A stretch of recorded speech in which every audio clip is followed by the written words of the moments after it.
Graça e paz a todos os alunos da Escola Bíblica Teológica. Nós tratamos aí, ficamos uma semana sem aula, sem videoaula, melhor dizendo, né? Eu tive trabalhar aí fora, uns dias aí, não deu para ministrar a aula e também ministrar sem estudar não dá. Hoje nós vamos ver se nós evoluímos um pouco ou se nós terminamos. Eu vou começar da página 88, porque anteriormente, ou o assunto anterior ao sacerdócio de Cristo da página 88, é sobre o sacerdócio de Arão e depois o sacerdócio de Melquisedeque. E eu até vou fazer uma introdução aí, falar um pouquinho sobre o sacerdócio de Arão, né, e obviamente da descendência de Arão. Nós sabemos que Arão teve 4 filhos, né? E evidentemente que a descendência de Arão e os levitas teriam que sair desses 4 filhos aí de Arão. Só que Nadab e Abiú levaram um fogo estranho até o Senhor, né? E foram fulminados. Então só sobraram Eleazar e Itamar, os 2 filhos de Arão. O sacerdócio araônico, evidentemente, começou com Arão e estendeu-se, né, durante todo o período da igreja, de Israel, né, e até Cristo. E por que até Cristo? Porque Cristo, ele tem um sacerdócio segundo a ordem de Melquisedeque, o segundo, vamos dizer assim, a linhagem de Melquisedeque. Por quê? O sacerdócio de Melquisedeque, ele é anterior a Arão. Tanto que Abraão deu dízimo a Melquisedeque. Melquisedeque não tem data de nascimento, não tem paternidade, não tem data de morte, não fala sobre morte. Melquisedeque era rei e sacerdote, e rei de Salém. Salém é o nome, ou um dos primeiros nomes de Jerusalém. Jerusalém vem do nome Salém, rei de Salém. Você veja que interessante. O sacerdócio de Jesus Cristo é segundo a ordem de Melquisedeque, que era rei e sacerdote. Todas essas explicações e essa ordem demonstra que o sacerdócio de Jesus está acima de Arão. Evidentemente que o Senhor é chamado sumo sacerdote e um sacerdócio eterno, né? Por quê? Nós temos que lembrar que das 2 naturezas de Cristo, né? A natureza humana e a natureza divina. Da natureza humana, o sacerdócio de Jesus não é nem da linhagem de Arão. Ele é anterior, sendo segundo a ordem de Melquisedeque. Então ele é maior do que o sacerdócio de Arão. Nós sabemos que o sacerdócio araônico, ele tinha ali os seus rituais, né? O sumo sacerdote e sacerdote, que tinham que, por exemplo, oferecer sacrifício pela expiação do pecado, primeiro do seu próprio pecado, depois de quem ele estava recebendo o sacrifício. Nós sabemos que Jesus Cristo não precisou de nada disso. Ele mesmo foi o sacerdote e ele mesmo foi a oferta. Ele mesmo foi sacerdote, ele mesmo foi o cordeiro que foi levado. Só que Jesus não pagou o preço, não levou sangue alheio, levou seu próprio sangue, vertido na cruz do Calvário. E o sacerdócio araônico tinha que ser feito constantemente. E a Bíblia diz no livro de Hebreus que Jesus fez o sacrifício uma só vez para todo sempre.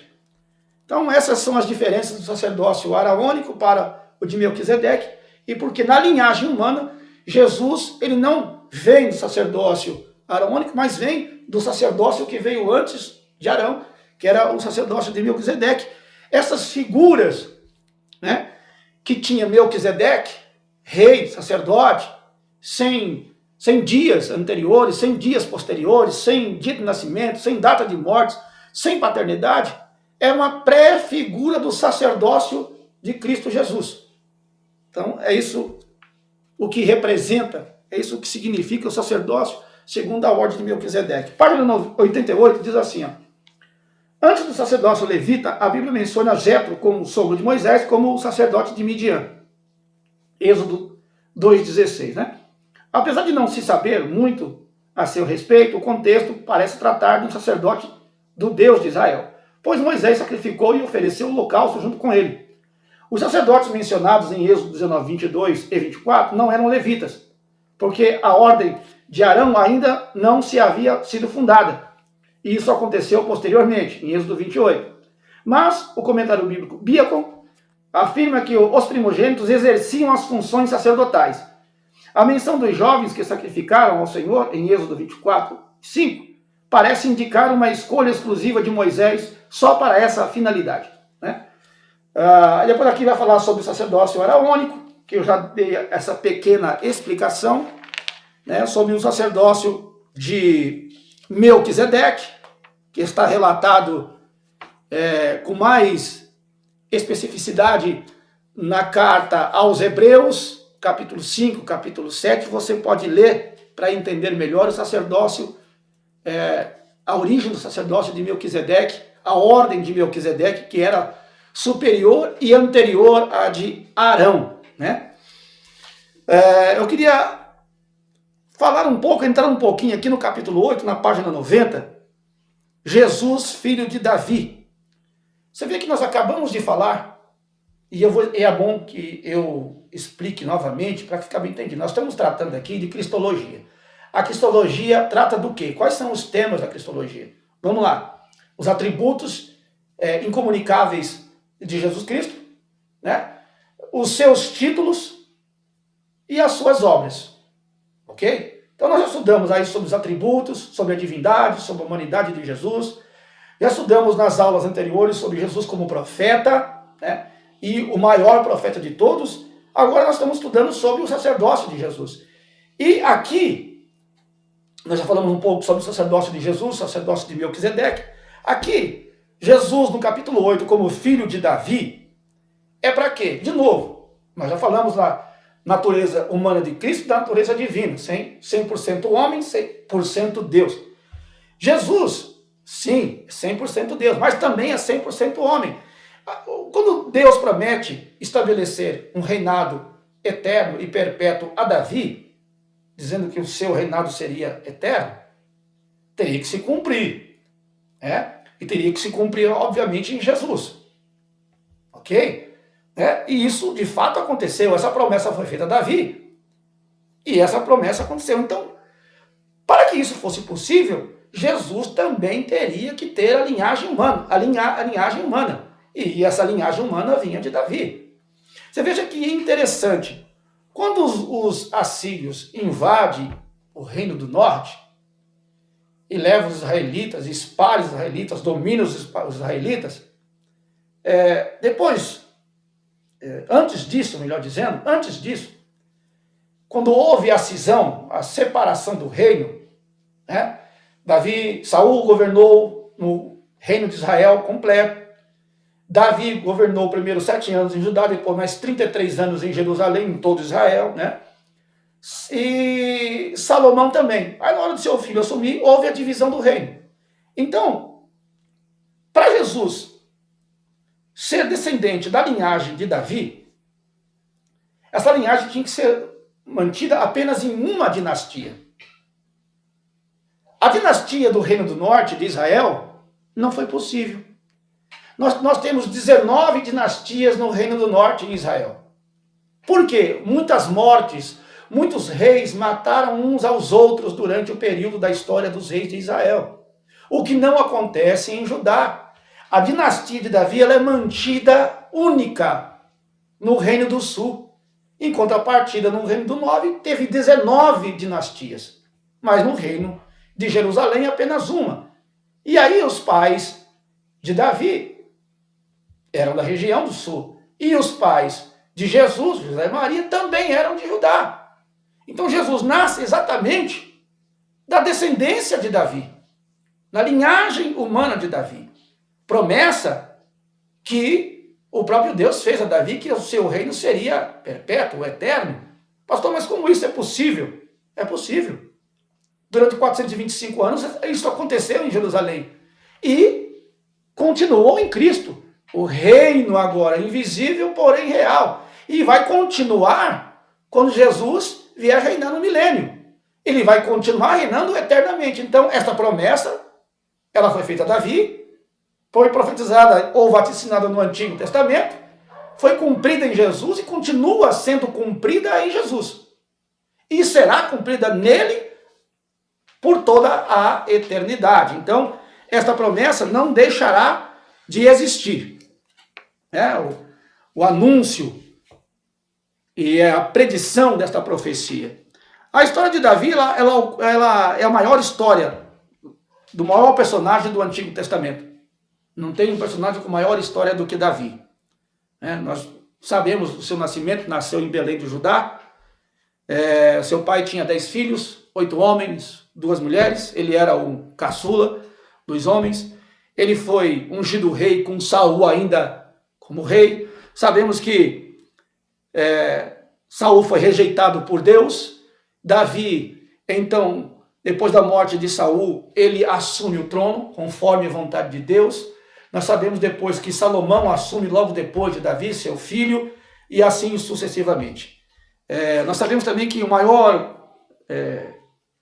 abrangência territorial é no reinado de Davi, né? As maiores conquistas são no reinado de Davi. Davi é chamado o homem segundo o coração de Deus, e dentro disso, Deus faz uma promessa a Davi, que o seu reino seria eterno e perpétuo, e da maneira que Deus assim disse, que os profetas do Antigo Testamento profetizaram, aconteceu no Novo Testamento e acontece até o dia de hoje, já que o reinado do Senhor está estabelecido, como eu já até ministrei alguns dias atrás, falando do reinado do Senhor Jesus Cristo, um reinado real, porém invisível, né? Nesse momento agora, nós estamos sob o reino de Deus, mas sobre quem está esse reino? Sobre os salvos, evidentemente. Então o reino de Cristo, ou o reino de Deus, não está sobre toda a face da terra, mas ele reina, e reina sobre nós. E depois que nós fomos elevados aos céus, arrebatados nas nuvens, nós vamos para as bodas, tribunal de Cristo, haverá grande tribulação, depois se perpetuará o reino de Cristo na terra, sobre todos, que começará no milênio e continuará na eternidade. Então, conforme foi profetizado, está se cumprindo exatamente à risca o que Deus havia prometido a Davi. Eu não vou me estender muito sobre isso, não, porque o assunto inteiro está no livro, ou na apostila, como queira chamar, com os pormenores. Vocês entendem? Senão nós vamos estender demais, né, em algo que eu acho que é muito falado, muito divulgado, inclusive a história de Davi, né, as suas vitórias, as suas conquistas, né, as vezes que Davi defendeu o rebanho de seu pai, né, quando Davi foi lutar contra o gigante Golias, as pelejas e as vitórias de Davi, os problemas que Davi teve também em relação à educação dos seus filhos, né, que não respeitaram a sua velhice. Então Davi também foi ausente como pai, mas foi um grande e foi o maior rei de Israel, isso é fato. Né? E a descendência de Jesus, a linhagem humana, vem de Davi. Ok? Eu vou agora me ater um pouco mais ao capítulo de número 9, na página 97. Nós já falamos sobre os atributos incomunicáveis, falamos sobre a divindade, sobre a deidade, sobre a humanidade de Jesus. Falamos sobre os títulos, né? Jesus como rei, Jesus como profeta, Jesus como sacerdote, Jesus como mestre, né? E agora vamos falar um pouco mais sobre Jesus como mestre. E eu acho até que faltou aí algo de falar de Jesus como pastor também, né? Pedro chama Jesus do sumo pastor, ou pastor dos pastores. Se nós formos analisar João capítulo 10, Jesus fala que ele é o pastor das ovelhas. Então talvez tenha faltado falar um pouco de Jesus como pastor também, que é mais um dos seus títulos. E aqui o pastor Ezequiel Soares não resolveu abordar este fato, mas abordou outros fatos. Eu só queria lembrar também desse título de Jesus, né? Pedro o chama, como eu disse anteriormente, de sumo pastor ou pastor dos pastores. Nós vemos Jesus como o Senhor dos senhores, como o Rei dos reis, como o profeta excelente, ou seja, sempre que Jesus teve algo como um sumo sacerdote, mas de uma, vamos dizer assim, de uma ordem superior até a de Melquisedeque, mas ele colocou segundo a ordem de Melquisedeque, Mas o sacerdócio, ou o sumo sacerdócio de Jesus, é mais excelente do que o de Melquisedeque, porque ele é Deus, né? Evidentemente. Agora nós vamos tratar um pouco dos ensinos de Jesus. Com tanta autoridade como Jesus ensinou, né? As diversas parábolas de Jesus, se não estou enganado, são 39, os sermões que Jesus ensinou, né? Eu já falei aqui do sermão profético, dentre outras coisas, mas nós vamos tratar um pouco mais desse tema aqui, que ele é mais interessante, porque é daqui que é extraído também a doutrina, porque Jesus não se preocupou em escrever muitas coisas sobre doutrina, porque ele sabia, porque ele é onisciente, que Paulo viria depois. E ele Deus inspiraria o apóstolo Paulo a escrever sobre as doutrinas para a igreja. Então o Senhor Jesus trata de algumas coisas, fala sobre tudo e com a maior competência jamais vista anteriormente e jamais vista posteriormente. Então, Jesus é o maior mestre, nós podemos chamá-lo de mestre dos mestres, Rabi, né? Por excelência. Veja só, página 97, os ensinos de Jesus. O Sermão do Monte mostra a autoridade, clareza e originalidade do ensino do mestre, que se distinguia da didática dos líderes religiosos contemporâneos, a saber aí os fariseus, né? Jesus ensinava enquanto pregava e pregava enquanto ensinava. E eu vejo que só ele teve essa competência de fazer tanto uma coisa quanto a outra e fazer tudo isso com a maior perfeição, haja visto que ele é mestre dos mestres e é Deus também, né? Se bem que nesta arte aqui foi Jesus humano que pregou, claro, não esquecendo da sua divindade, evidentemente. É claro que não podemos esquecer, porque em todo momento existia a sua humanidade em 100% e a sua divindade em 100%, né? Ele não usou a divindade para escapar das tentações, das dores, mas ele poderia usar a divindade, né, para poder interpretar ou para poder ministrar. Mas ele ministrou como homem, como mestre, mas de um conhecimento impressionante. O seu método impressiona ainda hoje. O espírito humano, aqui, ó, pois ele ensinava de modo que nunca houve antes e nem depois dele alguém que fizesse de maneira igual a ele. A arte de ensinar é tão antiga quanto a humanidade, pois é de suma importância no processo de perpetuar, né, estabelecer por todo o tempo, propagar, ou seja, difundir, né, os costumes, leis e cultura. Onde há ensino, há mestres envolvidos. A Bíblia está repleta de referências a ensinos e mestres. O ministério do ensino ocupa espaço relevante no cristianismo. Aparece na lista dos dons da graça de Deus ou nos dons ministeriais, ali em Efésios e Romanos também. E em 1 Coríntios também. Se é ensinar, haja dedicação ao ensino, Romanos 12, versículo 7. Segundo Meyer Perman, ensinar que significa ensinar, que vem a ser ensinar. É despertar a mente do aluno para captar e reter a verdade. Eu acho que até um tempo atrás eu falei da importância dos três R's, registrar, né? Reter e relembrar. Isso é a base do ensino e do aprendizado, né? O substantivo hebraico legá, ensino, aprendizado, poder de persuasão. Para quem consegue ensinar, ele alcança a pessoa através do poder de persuadir a pessoa a fazer, ou a entender, ou a compreender, ou a viver aquilo que tem sido ensinado. O mestre, ele tem que ter este poder de persuadir, sabe? É claro que quem vai influenciar e quem vai fazer a pessoa obedecer é o Espírito de Deus, é óbvio. Mas o mestre, que é usado pelo Espírito de Deus, porque você sabe que às vezes nós fazemos distinções. Até mesmo eu, durante algum tempo, eu ficava pensando, bom, todo mundo ora para poder pregar, né? Mas será que todo mundo ora para poder ministrar?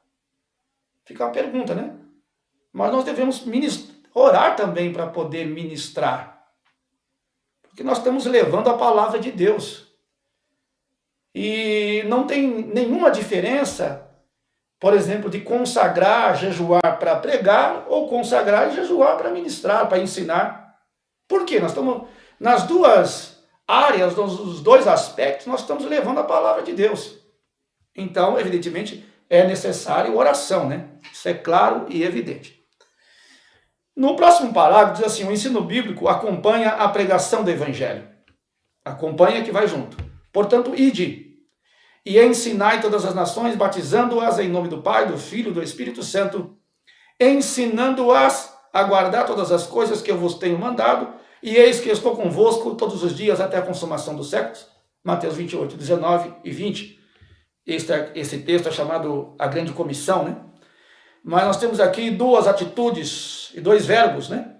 Duas ações. A primeira é ensinar e a segunda é discipular. E veja só o que o pastor Ezequias coloca aqui. O discipulado que acompanha a evangelização.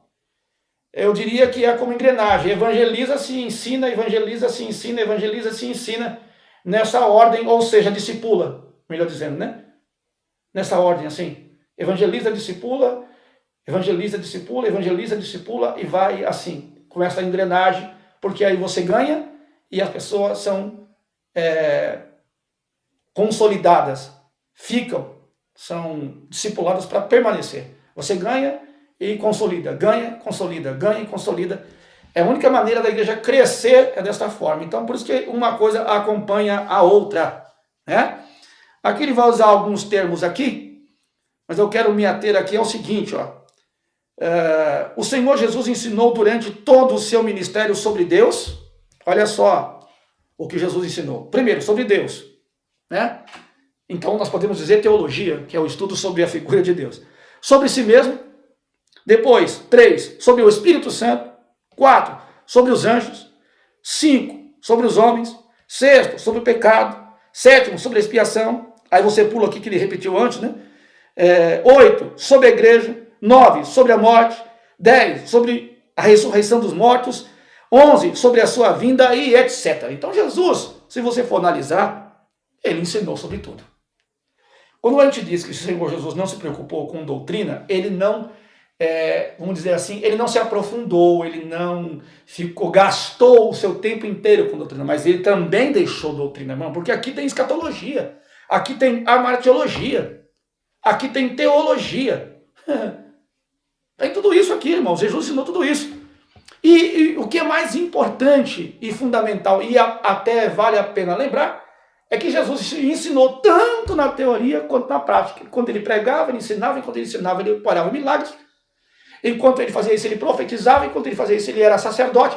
Ou seja, Jesus fez tudo isso de maneira teórica e prática. E é o maior mestre da história, por isso que é chamado mestre dos mestres. Então ninguém ensinou com a capacidade que Jesus ensinou, usando sermões, parábolas. E por quê que Jesus ensinava com tanta autoridade? Porque ele tinha toda a autoridade, é a primeira resposta, né? Porque Deus enviou sobre ele toda a autoridade nos céus e na terra. É só por isso, pastor? Não é, essa é a primeira parte. A segunda é que Jesus ensinava com a alma. E mais do que isso, Jesus ensinava e pregava aquilo que vivia. Então, tudo isso traz autoridade, credibilidade sobre o ensino de Jesus, que os fariseus não tinham, né? Evidentemente. Na página 99 diz assim, no comecinho: no discurso do Sermão da Montanha, Mateus registra que Jesus subiu a um monte e, assentando-se, aproximou-se dele e os seus discípulos. Abrindo a boca, os ensinava. Mateus 5, 1 e versículo 2. Isso aqui é muito importante. Eu destaquei isso aqui porque isso aqui é extraordinário, é fundamental para nós vermos que às vezes nós passamos por alguns detalhes, até às vezes por falta de conhecimento, outras vezes por falta de aprofundar-se, né? Mas hoje nós vamos descobrir aqui, veja só, ensinar sentado na antiguidade significava não apenas a transmissão de uma ideia oficial, mas também a autoridade. Jesus faz menção da cadeira de Moisés no templo, Mateus 23, versículo 2. A palavra grega para cadeira é cátedra. Em latim, cátedra, não é? Um pronunciamento ou discurso proferido ex cátedra, ou seja, da cadeira. Representa a autoridade. A autoridade do ensino de Jesus é visível na maneira de se apresentar para transmitir e no próprio conteúdo. Na sinagoga de Nazaré, após a leitura, assentou-se e os olhos de todos na sinagoga estavam fitos nele. Então começou a dizer-lhe, Lucas 4, 20 e 21. Esse gesto de ensinar aparece em outros lugares nos evangelhos. O Sermão do Monte é o melhor exemplo dessa autoridade, pois jamais um profeta ou rabino ousaria expressar desta maneira. Ouviste o que foi dito? Eu, porém, vos digo. Só ele pode fazer isso. O que Jesus diz aqui? Jesus criou, fez uma comparação da antiga aliança com a dispensação que estava por se iniciar, a da graça ou da igreja. Tu vistes o que foi dito? Porém, eu vos digo. Só ele pode. Tem essa condição de fazer esta afirmação e de ensinar desta maneira, né? Porque foi profeta, foi sacerdote, é mestre, foi mestre, é pastor, foi pastor, então só ele tem essa condição de expressar-se dessa maneira. Veja só, a expressão abrir a boca não é mera parafrase, significando dizer apenas. É algo muito significativo. Trata-se de um pronunciamento solene ou manifestação a um oráculo. Também indica abrir o coração, que foi aquilo que eu disse anteriormente, que Jesus ensinava com a alma. Os fariseus não tinham esta condição. Eles eram apenas e tão somente observadores, porque nem praticantes da lei eles eram. Apenas eles observavam a lei e impunham a lei sobre os outros e cobravam os outros. Mas ensinar com esta competência e desta forma, só Jesus. Por isso a sua capacidade. Né? Eu não vou falar aqui na página 100 do emprego das figuras. Por quê, irmãos? A maioria de vocês já estudou sobre hermenêutica.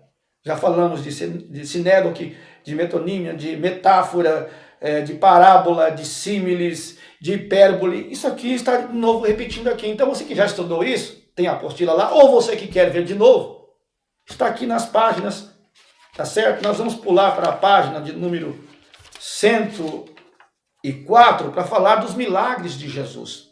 Tá? Capítulo 10, os milagres de Jesus. O Senhor Jesus manifestou o seu poder sobre, número 1, a natureza. Número 2, sobre o pecado. Número 3, sobre a morte. Número 4, sobre o diabo. Número 5, sobre o inferno. Não há impossível para ele. Desde muito cedo na história que a existência dos milagres é debatida e questionada pelos céticos, principalmente os fenômenos sobrenaturais inexplicáveis provenientes da atuação de Deus no meio do seu povo. Jesus operou aí, registrado na Bíblia, 35 milagres. E desde os milagres operados por Jesus, desde esse momento, desde aquele período ali, já houve contestações dos fariseus, dos saduceus, depois da história da igreja, durante a história da igreja, depois da história apostólica. Também houve contestações, cientistas tentando descreditar ou descaracterizar os milagres de Jesus. E aí é importante a gente lembrar e falar algumas coisas, né? Como, por exemplo, Jesus não veio à Terra para realizar milagres, apesar de ter realizado. Ele veio para redimir os homens. Ué, pastor, então por que operou? Porque ele se compadecia do povo. Por isso. Os milagres realizados por Jesus, né, o poder sobre o diabo, o poder sobre o inferno, o poder sobre a natureza, o poder, enfim, sobre tudo, Jesus operou por misericórdia. Ele não tinha necessidade de operar milagres. Operou por íntima e profunda compaixão e misericórdia. É claro que são 35 relatados na Bíblia, fora os que não estão relatados e fora quando se fecha, ou melhor dizendo, quando se deixa em Apocalipse, né? Porque o fechamento será mais para frente. Mas quando se fecha ali o oráculo, ali o texto, o tecido sagrado, depois ali Jesus operou muitos outros milagres e continua operando até hoje. Mas os 35 registrados, ele operou por misericórdia, por compaixão, íntima compaixão. E operou na frente de todos. Os milagres de Jesus não é em oculto. Sabe por quê? É o que está aqui em um dos parágrafos aqui.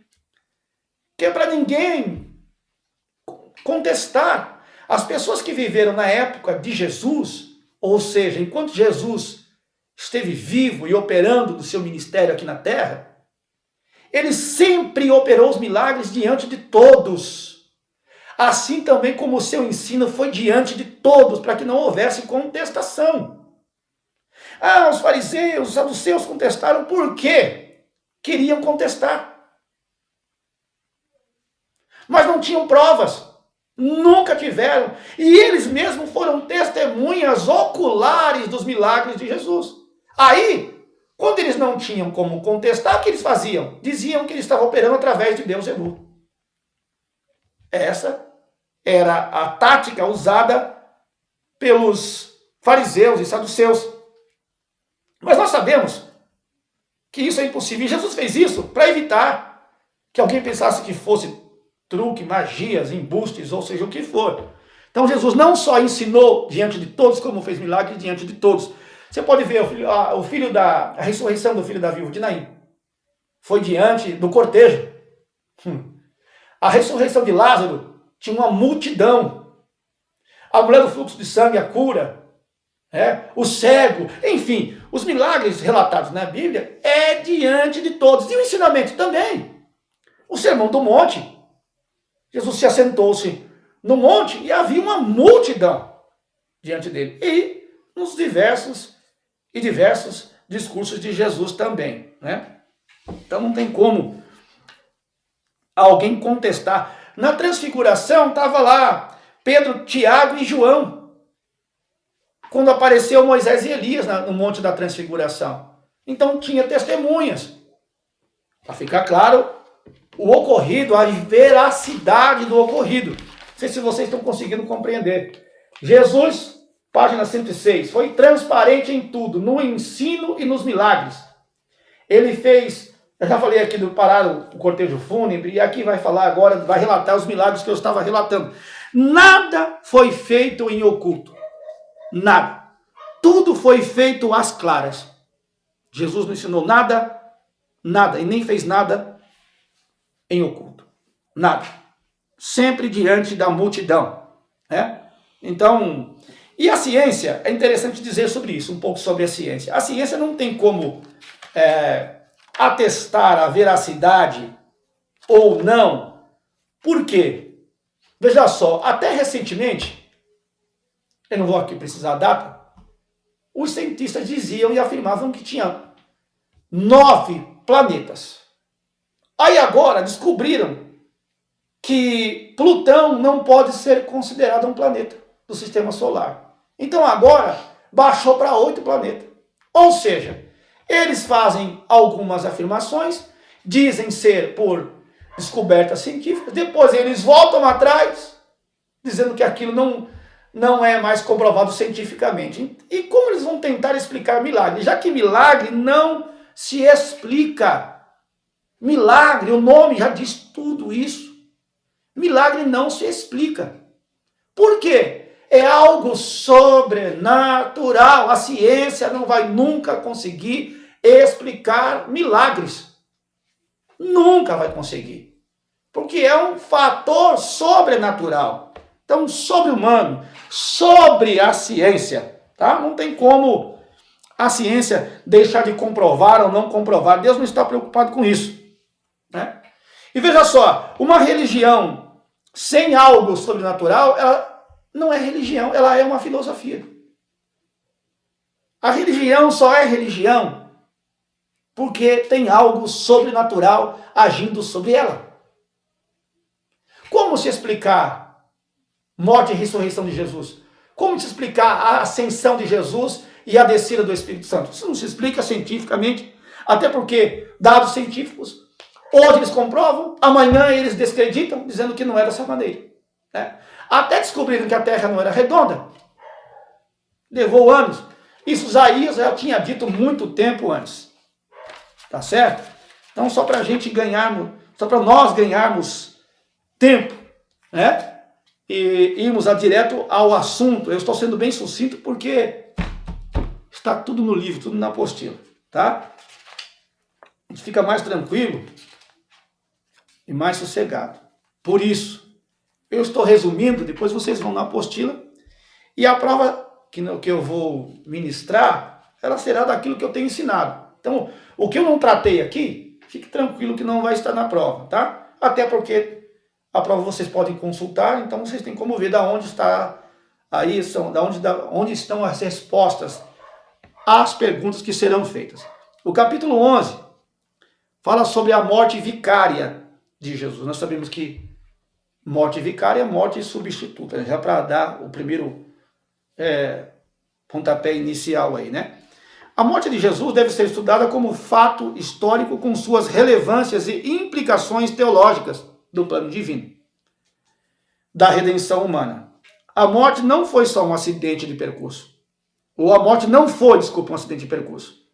Não foi. Estava previsto nas Escrituras. Nós já falamos sobre isso, até mesmo na Escola Bíblica Dominical. Né?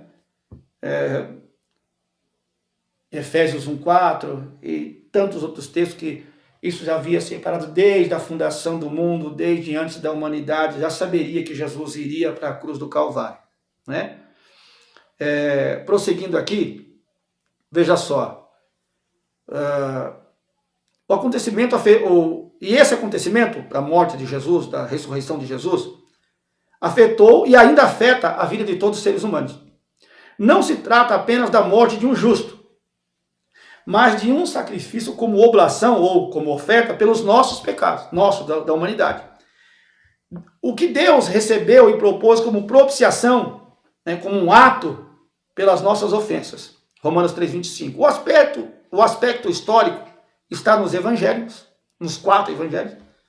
O teológico está em Atos, nas cartas de Paulo e em Apocalipse. Ou seja, está relatado praticamente no Novo Testamento inteiro. Né? No capítulo 7, aqui do livro, estudamos sobre o sacerdote eterno Jesus Cristo. Falou-se sobre o sacrifício como tema central do Antigo Testamento. E que esse sistema sacrificial implicava apenas na expiação. Né? Ele não tinha poder de redimir, não tinha poder de perdão e nem de nada. Era só uma pré-figura do que haveria de vir, que era o sacrifício de Jesus Cristo. O primeiro anúncio da vinda do Messias já estava vinculado à sua morte, acoplado com a sua morte junta. O primeiro anúncio. Esta te ferirá a cabeça, serpente, e tu lhe ferirás o calcanhar. Gênesis 3,15. Isso fala de seu sofrimento, também de sua glória. Os detalhes revelados são progressivos no transcorrer do tempo. A Bíblia ela vem de maneira progressiva, a sua comprovação durante o período aí. Depois do dilúvio, Deus escolheu o patriarca Abraão e prometeu suscitar dele, dentre os seus descendentes, o Redentor, pois a promessa divina feita a Abraão era: a tua semente darei esta terra. Segundo o apóstolo Paulo, é uma profecia messiânica, pois esta semente diz respeito ao Messias. Dentre os filhos de Jacó, Deus escolheu Judá para ser um dos seus progenitores, da semente da mulher, né, nascida de mulher. Judá é o pai de Pérez. Dele descendeu o rei Davi. Vai vendo a evolução. A partir daí, os profetas apresentaram detalhes da obra e da identidade de Jesus. Vem falando da genealogia de Jesus aí. Né? A morte física de Jesus aconteceu segundo as Escrituras. 1 Coríntios 15, versículo 3. Isso significa que estava prevista no Antigo Testamento por figuras e por tipos ou tipologia, a começar pelo ritual do tabernáculo. E de maneira direta pelos profetas, quando profetizavam dizendo que Jesus morreria, nasceria e morreria. A descrição do Cordeiro Pascual, ou da Páscoa, desde o êxodo do Egito, aponta para Cristo e o seu sacrifício. Não levarás daquela carne fora da casa, nem dela quebrareis osso. Os soldados quebraram as pernas dos 2 malfeitores que foram crucificados, à direita e à esquerda. Mas de Jesus, a perna de Jesus não foi quebrada conforme a profecia. Então, é interessante falar sobre isso, irmãos, porque tem algumas pessoas que até hoje têm dificuldade em crer em algumas coisas na Bíblia. Mas você veja, vamos lá. Se o que foi predito sobre Jesus aconteceu, não aconteceu? Sua morte, vamos lá, primeiro seu nascimento, depois sua morte, e até mesmo detalhes da sua morte, da sua crucificação, da sua morte vicária, e que sua carne não seria levada para fora da cidade e que não seria quebrado os seus ossos. Era costume dos romanos quebrar os ossos, mas o de Jesus não foi quebrado. E aí, se isso é um cumprimento de uma profecia, por que então duvidar das demais profecias que ainda não se cumpriram? Se até aqui se cumpriu, Deus não seria capaz de cumprir o restante da profecia? É claro que sim. Então, eu não vejo o porquê não acreditarmos no restante das profecias sobre o Messias, sobre a grande tribulação, sobre o milênio e sobre a eternidade. Não vejo por que não acreditar, não vejo por que desconfiar, não vejo por que não entender, já que tudo que foi profetizado sobre Jesus aconteceu. Então, o que significa dizer que também a sua vinda acontecerá, como o resto que foi predito, né? Vamos lá, prosseguindo um pouco aqui, eu queria falar um pouco sobre o Salmo 22. Começa com as palavras que Jesus pronunciou no alto da cruz. O Salmo 22 começa com as palavras que Jesus pronunciou na cruz. Deus meu, por que me desamparastes? Se você for, isso aqui é o Salmo 22, mas se você for em Mateus 27, você vai ver a mesma coisa. Mateus 27, 46, a passagem é paralela do Evangelho de Marcos. A citação está em aramaico. Elohim, Elohim, lema sabachthani. Deus meu, por que me desamparaste? Ou seja, aquilo que foi predito ali no Salmo 22, que é um salmo profético, aconteceu em Mateus 27, né? Mais uma vez, uma comprovação da veracidade da profecia, do sacrifício de Jesus, sacrifício vicário de Jesus, sacrifício substituto que Jesus fez em nosso lugar e por nós na cruz do Calvário, né? Então, isso aqui para mim já é importante. Aí tem outros detalhes, por exemplo, quando é citado da mesma forma, o verso 18 diz, repartem entre si as minhas vestes e lançam sorte sobre a minha túnica. Isso também foi profetizado e isso também aconteceu. Isaías escreve sobre isso, enfim, outras cenas a respeito do Calvário e do sacrifício de Jesus, né? Na página 113, Jesus afirmou que a lei de Moisés e os profetas convergem nele. Convergir é se dirigir a ele, chegar até ele, converge, chegam nele, né? Sendo sua paixão e morte o cumprimento das escrituras sagradas. Os 4 evangelhos apontam essa morte como cumprimento das escrituras dos profetas do Antigo Testamento. O sacrifício de Jesus é a conclusão lógica dos ensinamentos do Antigo Testamento. O relato da execução de Jesus está registrado nos 4 evangelhos sinóticos, nos 3 sinóticos e no evangelho de João, né? Ele colocou aqui nos evangelhos sinóticos, só lembrando que o evangelho de João não é sinótico. Eles devem ser entendidos como uma narrativa completa. Há apenas, nós poderíamos dizer que há apenas um evangelho, seria como isso aqui. O evangelho, os 4, seria apenas um evangelho. E por que então, pastor, 4?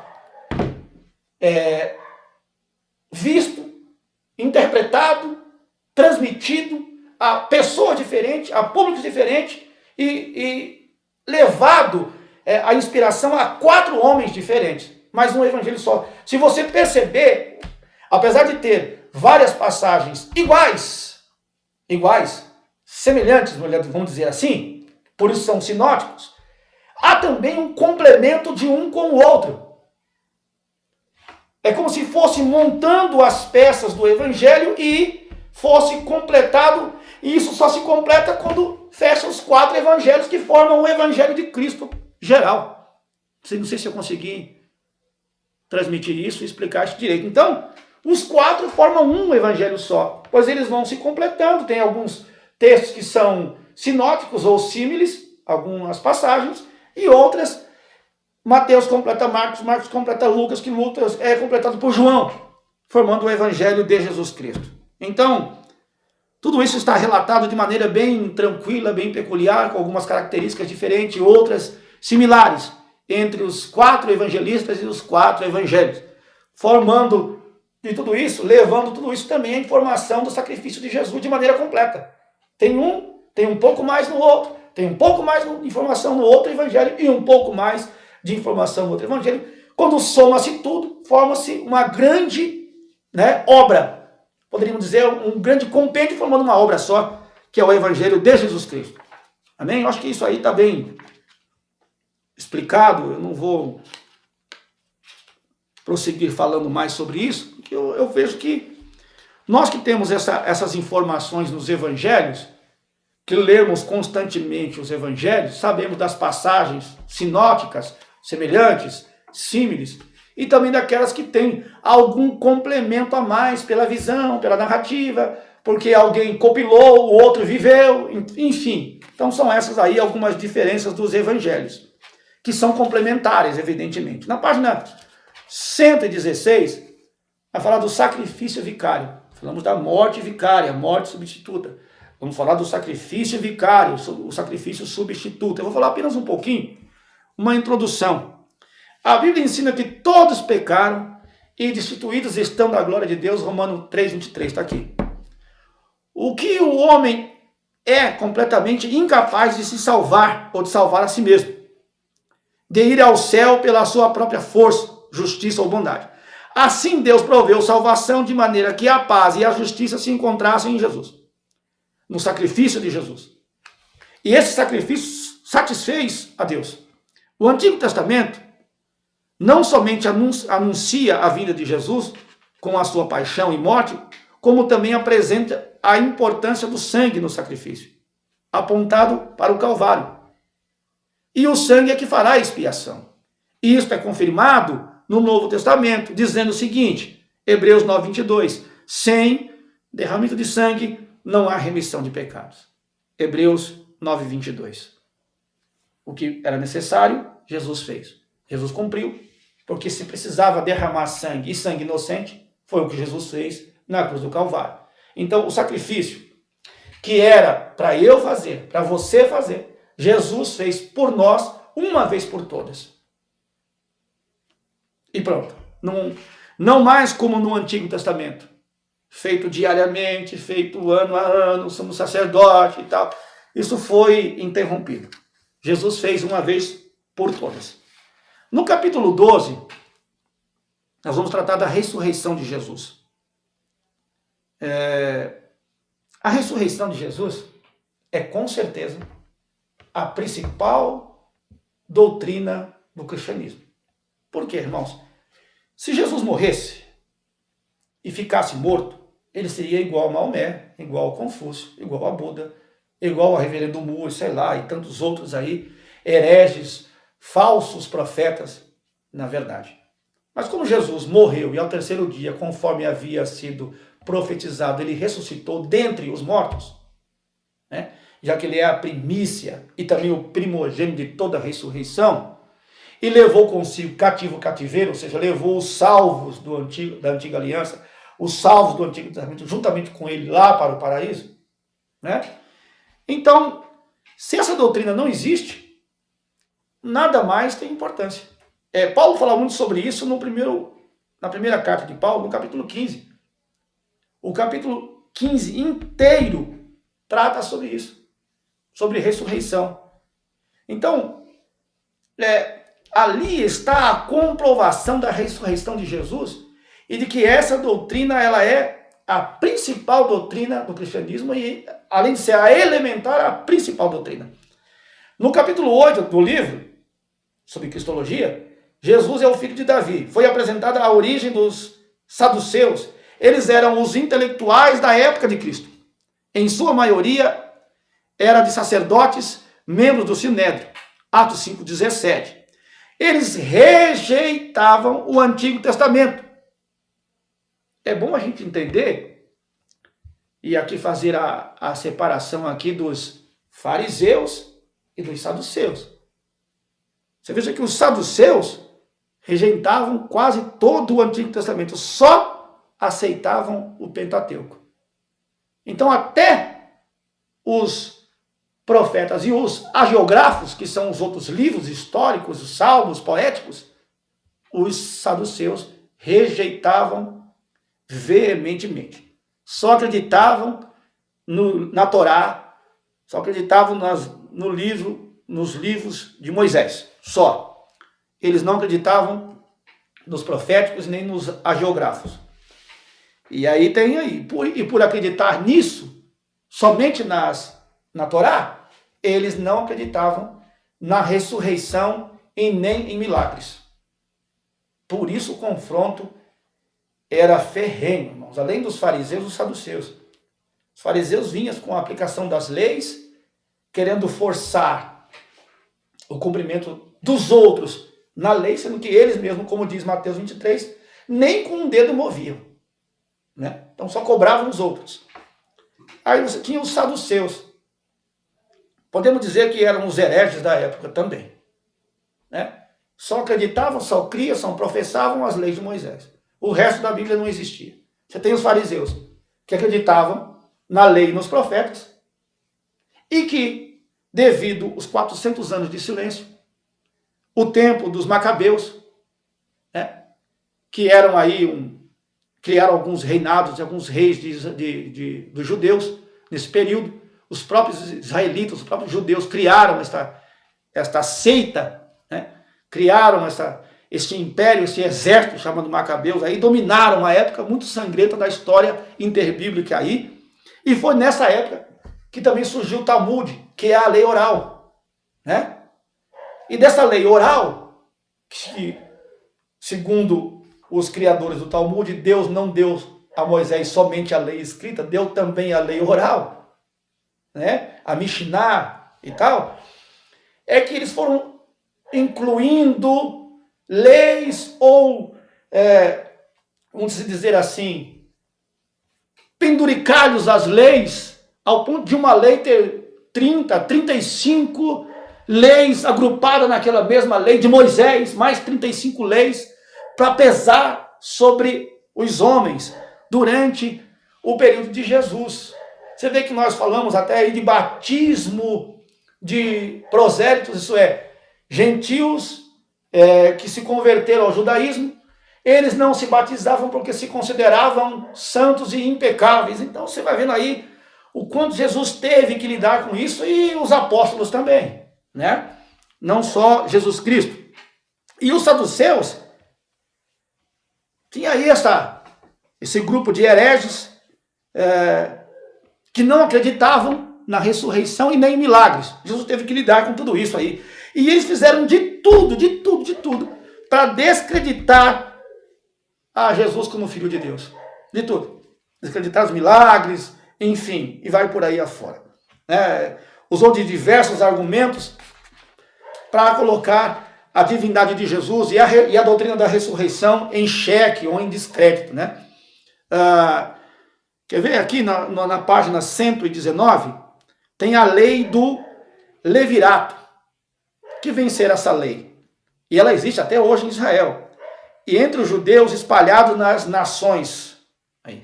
Geralmente se faz a libertação, pois nem sempre o casamento é realizado ou tem a intenção. Era só desacreditar Jesus diante do povo, como também fazer chacotas a respeito de Jesus, da ressurreição e dos milagres de Jesus. Por isso, criaram uma situação ridícula e em cima dela desenvolveram o seu argumento. O caso dos 7 casamentos, por exemplo, de uma mulher ficar viúva 7 vezes, casar-se com 7 irmãos e os 7 homens morrerem, olha só. Foi, é claro, uma situação inventada pelos saduceus, dificilmente o terceiro ou quarto irmão tomaria por mulher a mulher que era viúva. É quase impossível. Seria considerado como um mau presságio entre os judeus, que eram cheios como que eu posso dizer, superstição. Não, eles não iam casar assim, ó. Casou com um, morreu. Casou com outro, morreu. Um terceiro morreu.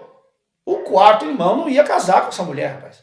Que para ele ia ser um mau presságio, que ele também iria morrer. Você entendeu?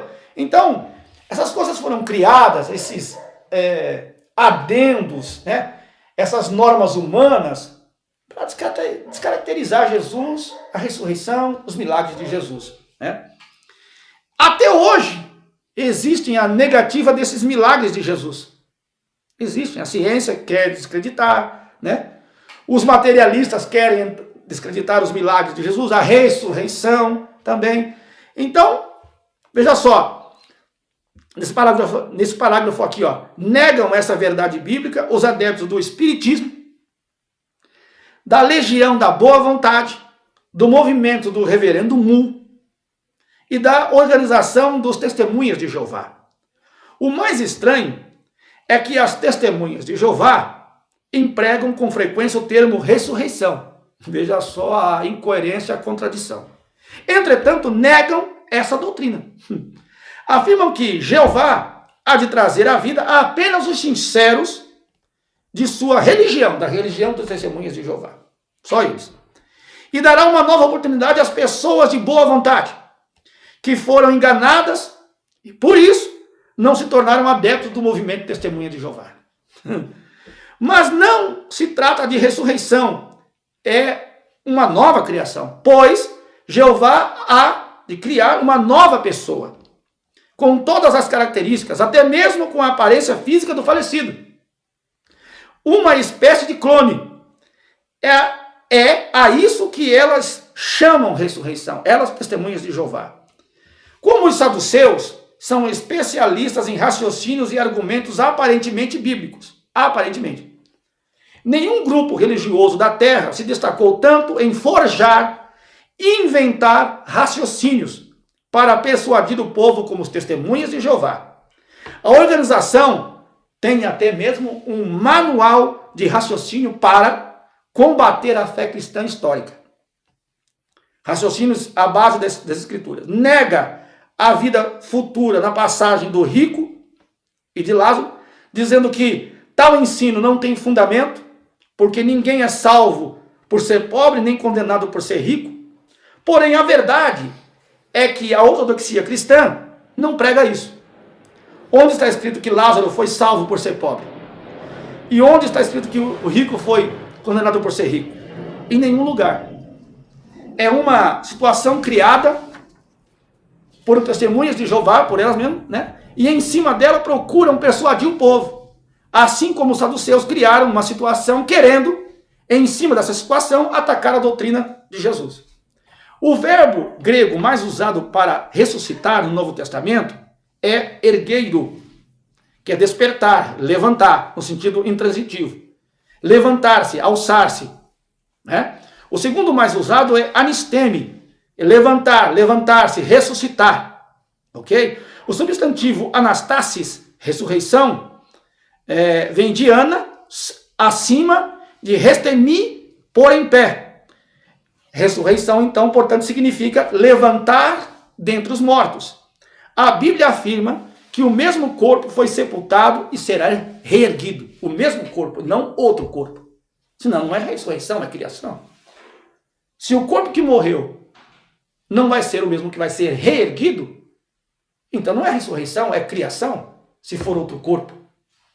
Para ser ressurreição tem que ser o mesmo corpo, né? Veja só o texto. A Bíblia afirma que o mesmo corpo que foi sepultado será reerguido. 1 Coríntios 15, 35 ao 44. Jesus disse que todos os que estão nos sepulcros ouvirão a sua voz. João 5, 28 e 29. As mesmas pessoas que foram sepultadas ouvirão a voz de Jesus, assim como Lázaro ouviu a voz de Cristo, estando 4 dias no sepulcro. E ressuscitou, né?